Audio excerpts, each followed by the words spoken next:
Hello అండి. రోజు evening వ్లాగేనండి. రోజు సోమవారం నుండి శనివారం వరకు. ఇంకా మేము ఇంటికి వచ్చేసరికి 7:30 అట్లా, ఒక అరగంట అలా కూర్చునేసరికి 8.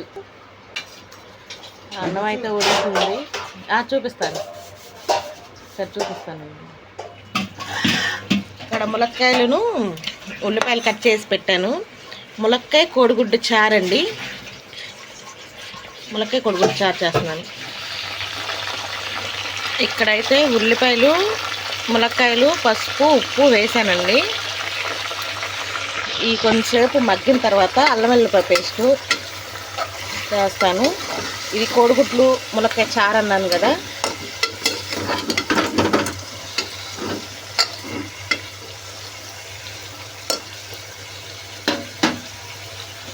ఆన్ చేయకుండా వీడియో పెట్టేస్తున్నాను, అయ్యయ్యో. అల్లం వెల్లుల్లిపాయ పేస్ట్ వేసి కొంచెం కలపాలి. దీన్ని ఫ్రెష్గా అల్లం వెల్లుల్లిపాయ పేస్ట్ చేసుకుంటే మంచి స్మెల్ వస్తుంది, బాగుంటుంది. ఇది వేసిన తర్వాత ఇప్పుడు మళ్ళీ కొంచెం కారం వేస్తాం. కొంచెం కారం వేస్తానండి.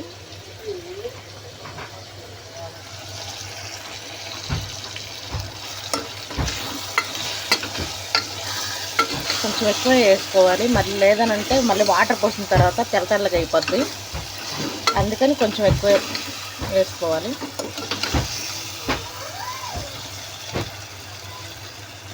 కుక్కర్లో సరిగ్గా తెలియట్లేదు ఈ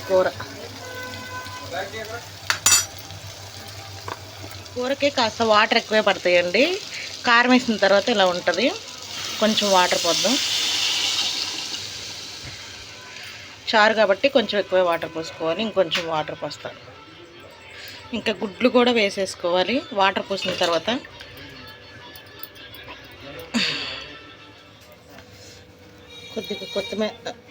కొద్దిగా కరివేపాకు అండి, కొత్తిమీర కదా, సారీ, కరివేపాకు.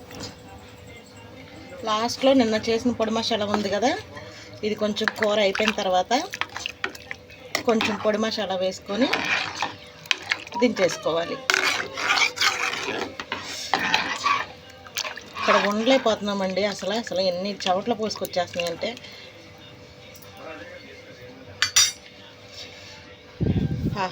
అలసిపోతుంది ప్రాణం. ఇది కొంచెం మరగనివ్వాలండి. కొంచెం మరిగిన తర్వాత దించేస్తాను. సార్ చారు చూద్దామండి.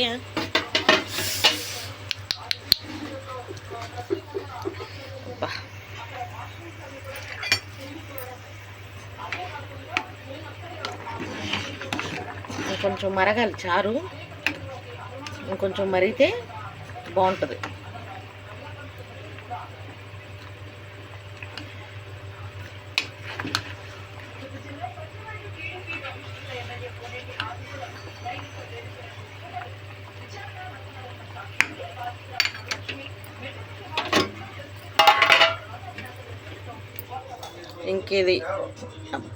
ఇంకేది ఆల్మోస్ట్ అయిపోయిందండి.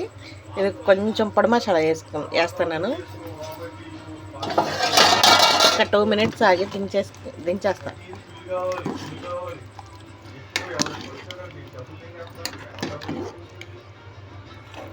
అంతే, ములక్కాయ కోడిగుడ్డు చారు చాలా బాగుంటుంది.